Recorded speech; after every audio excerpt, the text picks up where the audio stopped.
अहम खबर देंगे आपको लाहौर से। अफगानिस्तान वुमेन फुटबॉलर्स अपनी फैमिलीज और कोचेस के हमरा लाहौर पहुंच गई हैं। अफगानी दस्ता तोरखम बॉर्डर से गुज़िश्ता रोज़ पाकिस्तान दाखिल हुआ।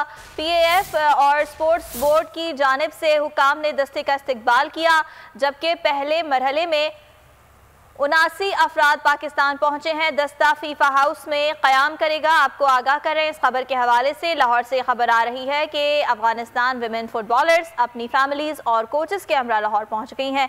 एजाज वसीम इस बारे में हमें मज़ीद तफसीलात से आगाह करेंगे। जी एजाज। अफगानिस्तान में जब से तालिबान की हुकूमत आई है तो वहाँ के जो स्पोर्ट्समैन है वो अपने आप को गैर महफूज कर रहे थे, तो इसलिए अफगानिस्तान की जो विमेन फुटबॉल टीम है और उनकी फैमिलीज हैं, तमाम प्लेयर्स अफगान फुटबॉल टीम की, उनकी जो बच्चे हैं, जो वालिदा हैं, वालिद, तमाम लोग तुरखम के रास्ते यहाँ लाहौर पहुंचे हैं और पाकिस्तान फुटबॉल फेडरेशन के ओहदेदारों ने इनका इस्तकबाल किया है।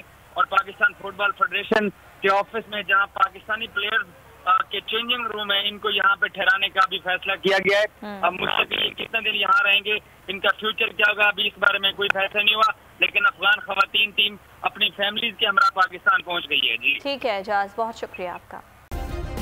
सब्सक्राइब करें और बेल दबाएं ताकि कोई खबर रह न जाए।